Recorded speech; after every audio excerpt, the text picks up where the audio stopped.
You want to make your writing more gooder? Then you should probably pay attention to the section on editing.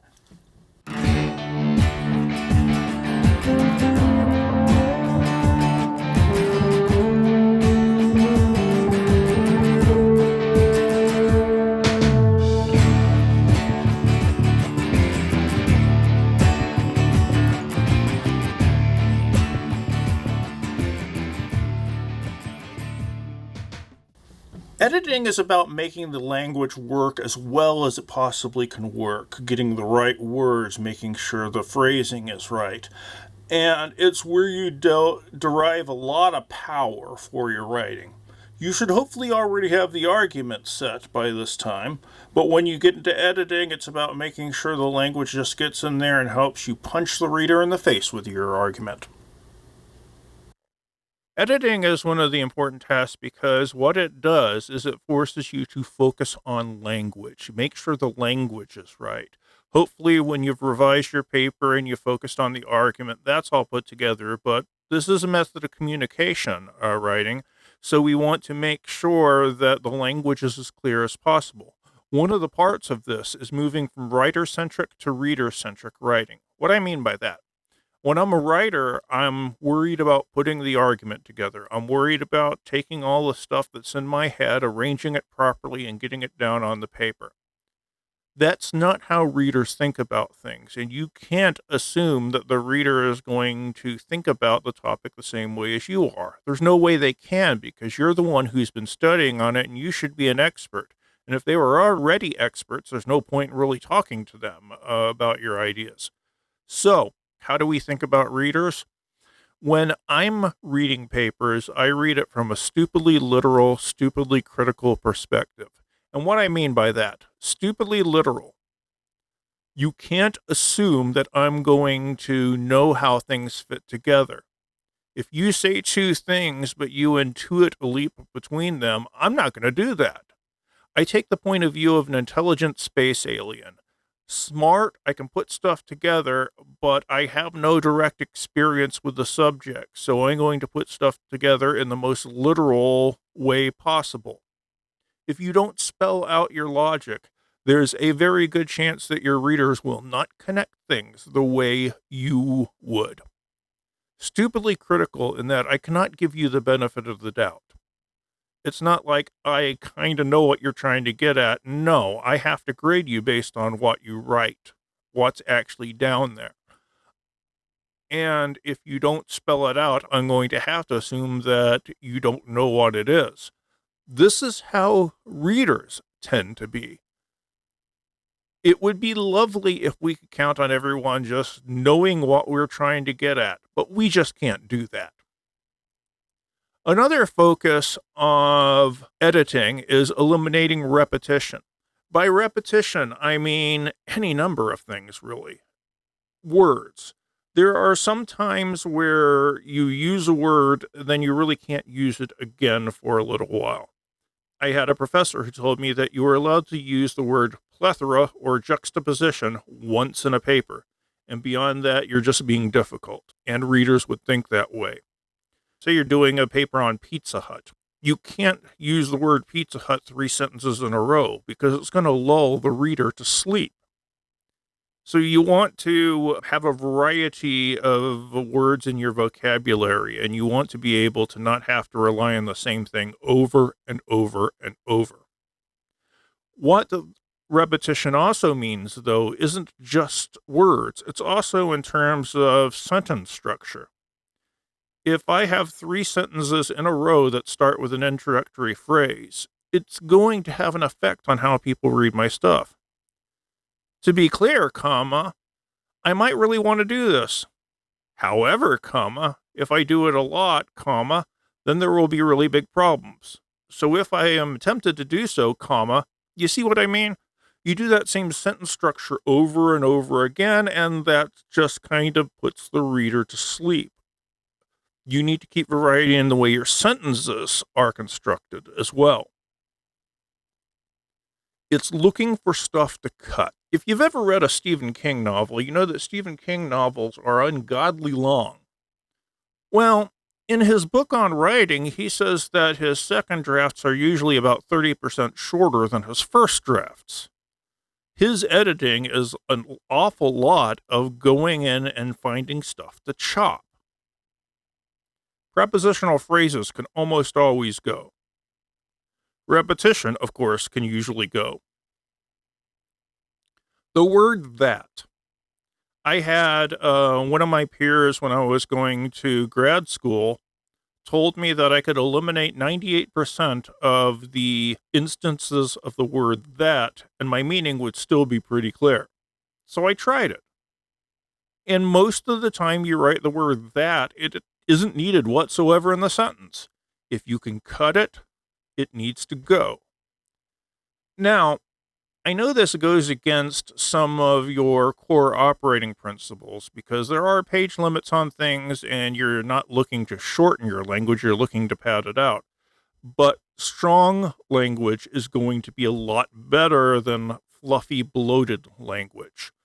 I would always aim for about a page more than the minimum page numbers, at least. You can always cut it down, and cutting it down is going to make it more compact and more powerful.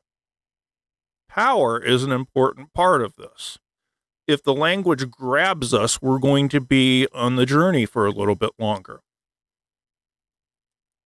There are a bunch of things you can do to make your writing more powerful. Using action verbs instead of weaker verbs. People are in love with him is unnecessarily qualified. People love him is a heck of a lot more direct. Directness is good. Editing is absolutely essential. Does the word absolutely help you whatsoever? So why is it there? It doesn't need to be. Use noun modifiers instead of tips on editing tips. Avoid using filler words. It's fun to edit is unnecessarily long. Editing is fun is much quicker, more direct. Really bad. Oh, you can do better than saying really bad. It's terrible. Avoid nominalization. I would say this fits with passive verbs as well. The problem with them is they're too wishy-washy. Proofread your post is a heck of a lot better than give your post a proofread. Now, let's talk about the comma thing for a second. It says use the occasional comma for clarity.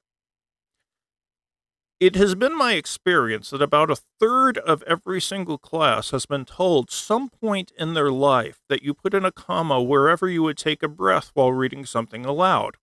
That is wrong. We'll talk about comma rules in a little bit, but just saying use the occasional comma for clarity doesn't really cut it. There are actual rules for using commas. We'll get to them in a minute, though. Let's go back to the weak adjectives and the weak words in general. We have vocabulary, and since we have vocabulary, there's no reason to use the same word over and over again, because it's not particularly precise. The word very. I don't like saying the word very, because you can get a lot more specific. He's very shy. I don't know what that means. He's incredibly shy. Gives me a much clearer picture. He's uniquely shy. Says something slightly different. He's exceedingly shy, more than he ever needs to be. He's wholly shy. There's nothing in him that isn't shy. By using a more precise word, you not only make your writing a bit more powerful and colorful, you also are able to hone in on the specific meaning a little bit better. So, very is not the best thing to use. Get specific. There are things that you should go out of your way to avoid.